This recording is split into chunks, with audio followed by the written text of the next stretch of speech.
Assalamualaikum warahmatullahi wabarakatuh.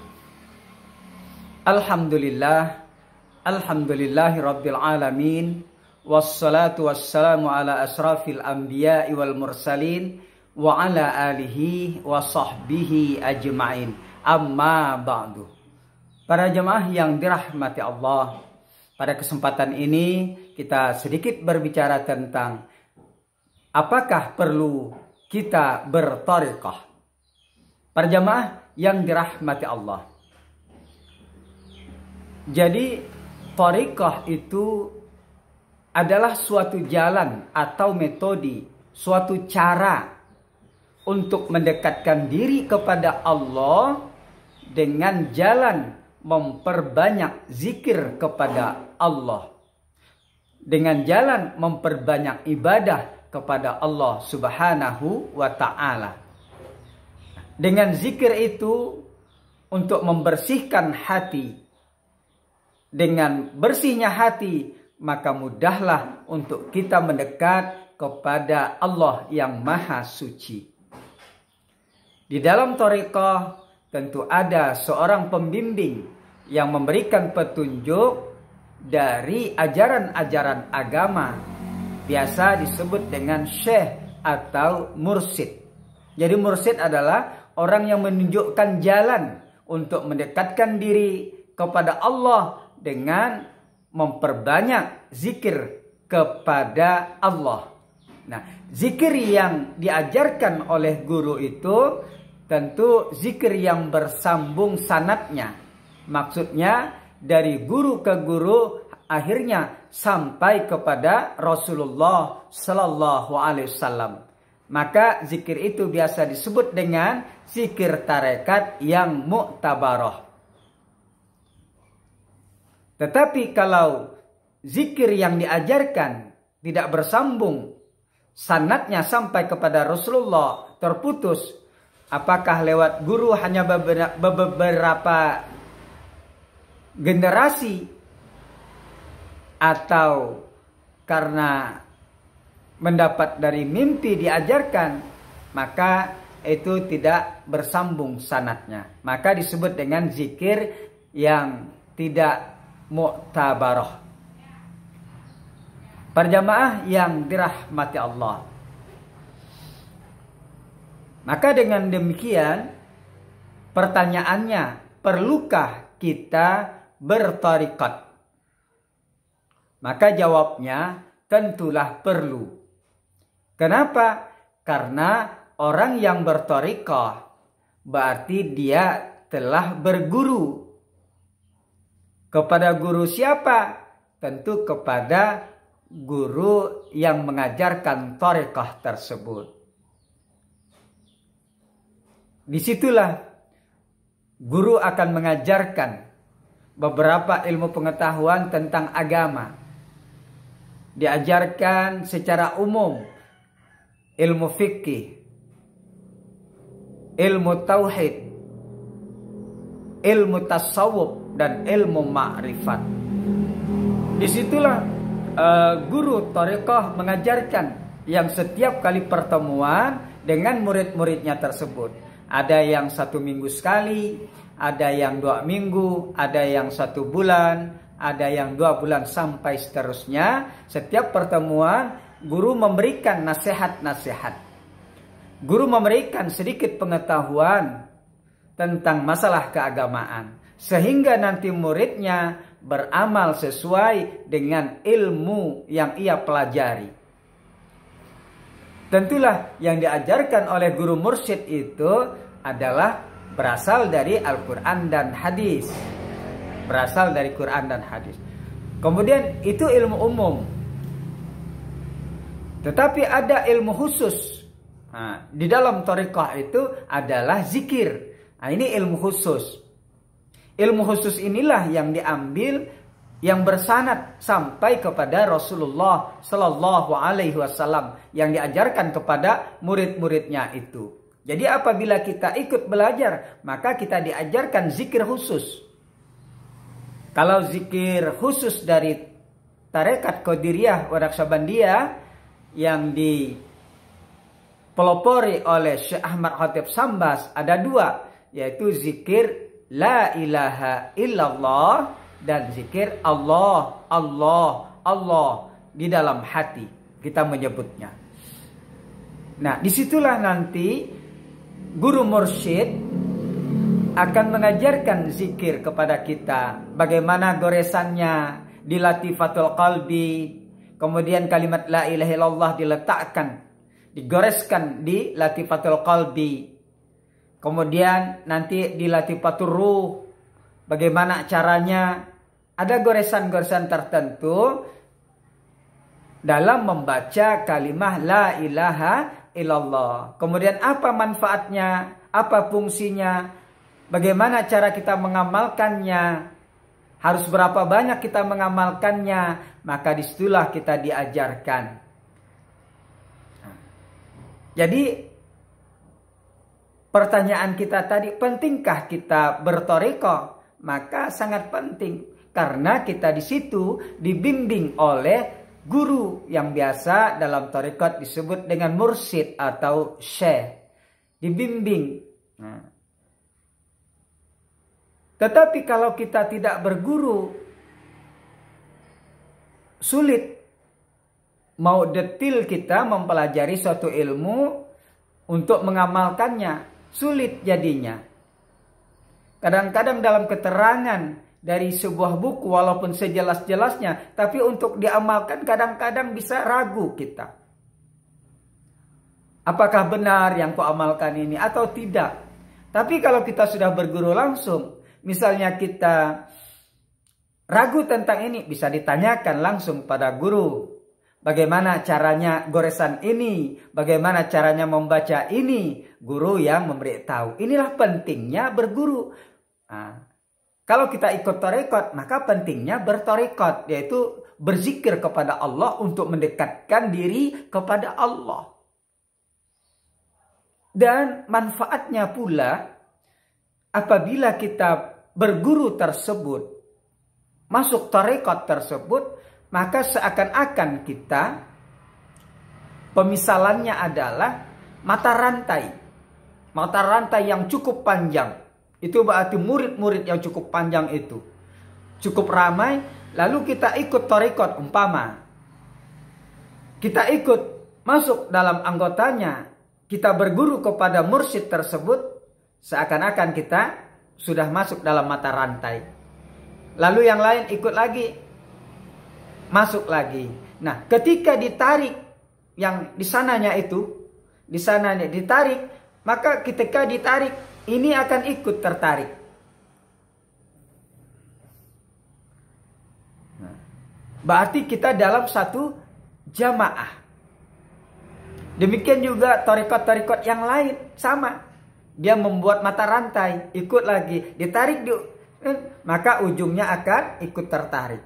Nah, tarekat ini adalah banyak. Jadi terserah kita mau ikut tarekat yang mana. Nah, asal kalau dapat tarekat yang mu'tabaroh, yang sampai guru-gurunya itu kepada Rasulullah Sallallahu Alaihi Wasallam. Jangan sembarang pilih tarekat. Kalau dapat memang tarekat yang mu'tabaroh, yang sampai kepada Rasulullah ajarannya. Zikirnya yang diterima dari guru ke guru itu sampai. Nah, tapi kalau kita tidak punya guru, ada ungkapan para ulama sufi. Malla ustazalahu fa imamuhu syaitan. Barang siapa yang tidak punya guru, maka gurunya adalah setan. Nah, ini khawatir kita. Sembarangan. Tidak punya guru yang bertatap muka langsung. Hanya lewat buku. Memang buku dikarang oleh seorang guru. Tetapi guru tidak tahu bahwa kita itu mengambilnya, mempelajarinya, mengamalkannya. Guru kita tidak tahu.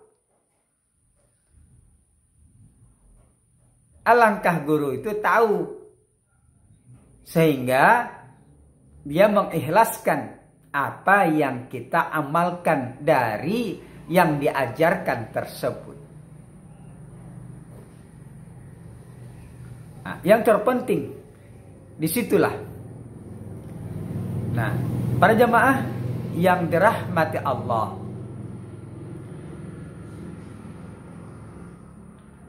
apabila kita berzikir diambil tanpa guru, karena kalau berzikir itu sudah lama kita, akhirnya timbul pengalaman-pengalaman batin. Nah, pengalaman-pengalaman batin itu ada perintah, ada larangan, ada ajakan dan sebagainya dalam kita berzikir yang lama itu tersebut. Pengalaman-pengalaman batin kita tidak tahu di situ apakah petunjuk dari Allah atau dari setan, datangnya dari malaikat atau dari bangsa jin. Nah, disinilah perlu seleksi, karena tidak semuanya bisa baik, tidak semuanya.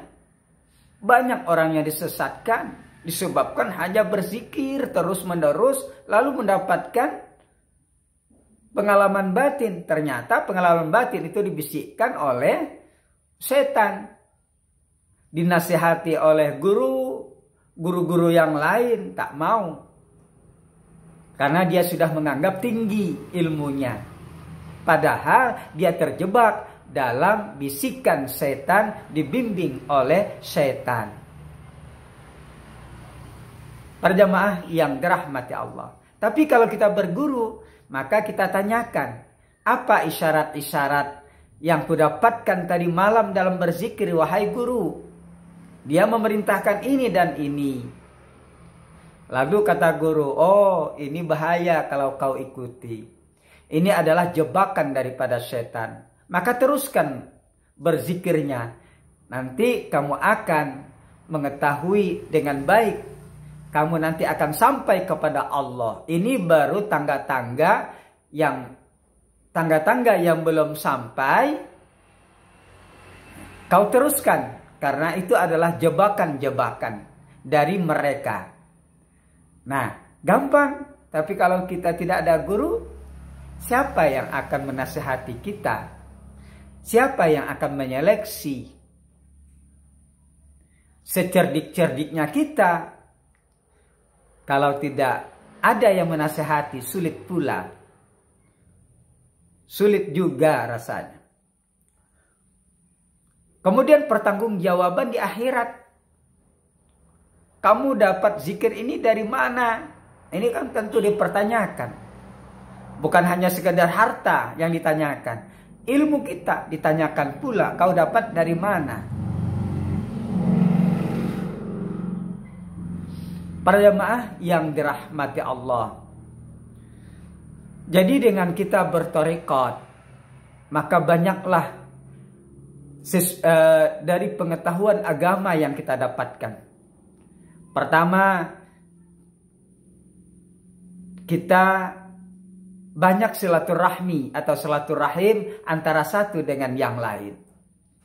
Yang tadi tidak kenal, akhirnya menjadi kenal teman-teman kita seperguruan. Kemudian kita mengambil dari guru langsung bersama-sama, dipahamkan bersama-sama, diamalkan bersama-sama. Kemudian secara berjamaah juga secara sendirian. Jadi amalan dalam thariqah itu ada yang untuk berjamaah, ada juga yang untuk sendirian. Kalau yang untuk sendirian itulah tarekat yang khusus, zikir yang khusus yang bersambung sampai kepada Rasulullah. Kalau yang untuk bersama-sama itu biasa dari beberapa generasi yang disusun oleh guru-guru tarekat yang di atasnya, tetapi tak bersambung sanadnya kepada Rasulullah. Itu sah-sah saja. Tapi yang inti, yang pokok, itu harus ada yang bersambung sanad sampai ke Rasulullah Sallallahu Alaihi Wasallam. Nah, inilah pentingnya kita mempelajari, ikut berguru di jamaah thariqah. Nah, apakah kita boleh ikut jamaah-jamaah yang lain? Boleh. Thariqat itu banyak sekali. Banyak. Yang mu'tabaroh itu banyaknya. Jadi terserah kita. Mana kita yang berminat. Mana kita yang dapat pelajaran darinya. Nah, disitulah kita amalkan. Jadi thariqat pada prinsipnya, walaupun banyak, tapi tujuan satu adalah untuk mendekatkan diri kepada Allah dengan sedekat-dekatnya hingga sampai kepada Allah dengan jalan zikir kepada Allah Subhanahu wa ta'ala. Yang diambil bersambung sampai kepada Rasulullah. Jadi kalau dapat, ambillah thariqat yang bersambung sanadnya. Biar thariqat apa terserah. Asal bersambung sanadnya. Karena yang bersambung sanadnya sudah jelas menurut ulama-ulama peneliti ini adalah sudah jelas kebenarannya. Ibarat dalam hadis itu adalah sahih. Sanadnya bersambung. Bagaimana orang yang menyimpang? Dia sanadnya bersambung tapi menyimpang. Itu namanya penyelewengan. Tapi ajarannya adalah benar. Tapi diselewengkan. Nah, itu tak perlu kita ikut kalau walaupun dia bersambung tapi ada penyelewengan di dalamnya, itu tak perlu kita ikut. Carilah thariqat yang bersambung dan yang tidak ada penyimpangan di dalamnya, yang tetap berpegang teguh kepada syariatnya Allah Subhanahu wa ta'ala. Sehingga nanti kita di akhirat, siapa gurumu, siapa nabimu, maka kita akan mudah menjawabnya. Para jamaah yang dirahmati Allah, hanya ini yang dapat kami sampaikan. Mudah-mudahan ada manfaatnya kepada kita semua. Dan mudah-mudahan semua kita dalam berthariqah dan berguru langsung. Terima kasih atas perhatiannya. Mohon maaf atas kekurangannya. Wallahul muwaffiq ila aqwamit thariq. Assalamualaikum warahmatullahi wabarakatuh.